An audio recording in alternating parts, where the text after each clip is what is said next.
जय माता दी। ओम नमो नारायण। आज हम श्रीमद् भगवत गीता के 17वें अध्याय का श्रवण करने जा रहे हैं। अर्जुन ने पूछा कि हे भगवान, जो शास्त्र विधि को छोड़कर श्रद्धा के साथ पूजन करते हैं, उनकी निष्ठा किस प्रकार की है? सात्विकी है या राजसी है या तामसी है? श्री कृष्ण जी ने कहा कि प्राणियों के स्वभाव से ही सात्विकी, राजसी और तामसी ये तीनों प्रकार की श्रद्धा है। सो सुनो। सात्विकी पुरुष देवताओं को पूजते हैं, रजोगुणी यक्षों को और राक्षसों को पूजते हैं और तामसी जन भूत प्रेतों को पूजते हैं।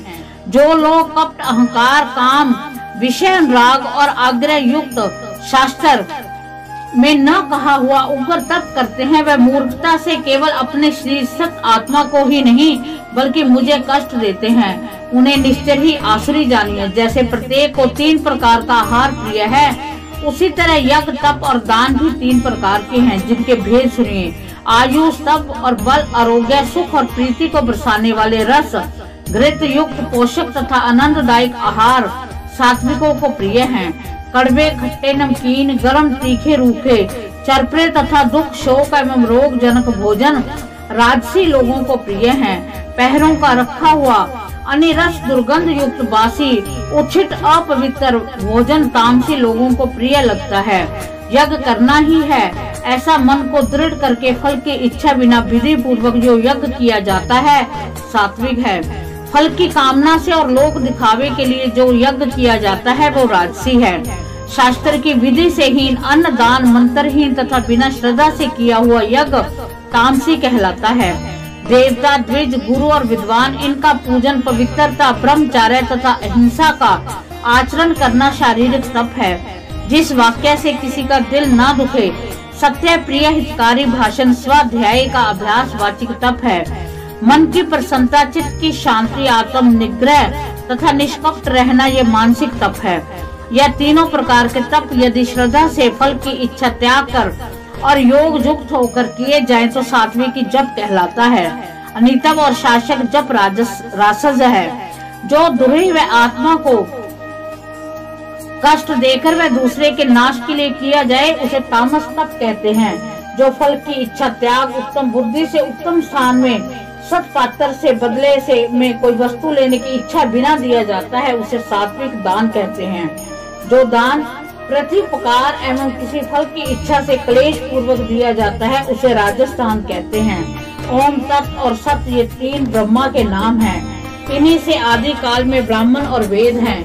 इसी से ज्ञानी पुरुष यज्ञ, दान और तप आदि शास्त्रोक्त क्रियाएं करते हैं। ओमकार उच्चारण सद्भाव एवं साधु भाव से किया जाता है तथा मंगलदायी कर्म में भी सत शब्द का उच्चारण करते हैं। यज्ञ, तप व दान में जो निष्ठा है उसे सत कहते हैं। ईश्वर प्राप्ति के अर्थ जो कर्म हैं, ये भी सत कहलाते हैं। हे पार्थ, श्रद्धा से रहित दान, तप तथा अन्य जो कर्म किए जाते हैं वह असत कहलाते हैं। वह ना इस लोक और ना ही परलोक में हितकारी हैं। इस प्रकार श्रीमद् भगवत गीता के 17वें अध्याय का समापन होता है।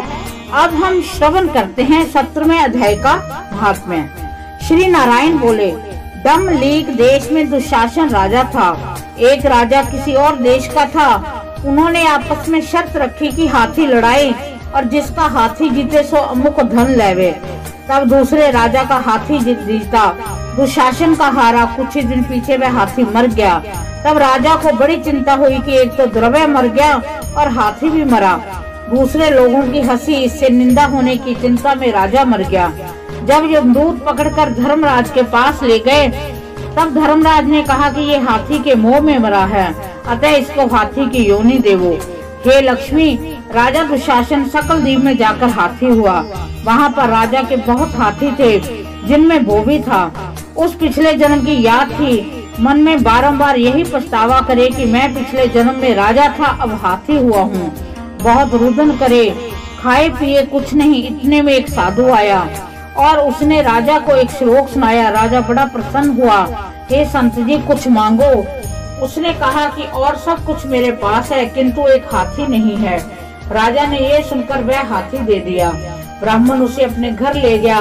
हाथी को दाना दिया, वह नहीं खाई। पानी भी नहीं पिए। रुदन कर मन में सोचे कोई ऐसा होए जो मुझे इस योनि से छुड़ावे। तब उस साधु ने महावत को बुलाकर पूछा कि इस हाथी को क्या दुख है जो कुछ खाता पीता नहीं है। महावत ने देखकर कहा कुछ भी रोग नहीं है। तब साधु ने राजा से कहा कि हाथी खाता पीता कुछ नहीं, खड़ा खड़ा रुदन करता है। ये सुनकर राजा स्वयं देखने को आया। राजा ने अच्छे अच्छे वैद्य व महावत बुलाए, उनको हाथी दिखाया। उन्होंने देखकर कहा कि हे राजन, इसको कोई मानसिक दुख है, देह को कोई दुख नहीं है। तब राजा ने कहा कि हे हाथी, तू ही बोलकर कह तुझे क्या दुख है। परमेश्वर की शक्ति से मनुष्य की बोली में हाथी ने कहा, हे राजन, तू बड़ा धर्मज्ञ है और यह विप्र भी बुद्धिमान है। इसके घर का अन्न वही खावे जो बड़ा धर्मात्मा हो, मुझे क्यों मिले। तब साधु ने कहा कि हे राजा, अपना हाथी फेर लो। राजा ने कहा, दान दिया हुआ मैं नहीं फेरता, ये हाथी मरे चाहे जीवे। तब हाथी बोला कि हे संत, तू मत घबरा, तेरे घर में कोई गीता की पोथी हो तो मुझे 17वें अध्याय का पाठ सुना दे।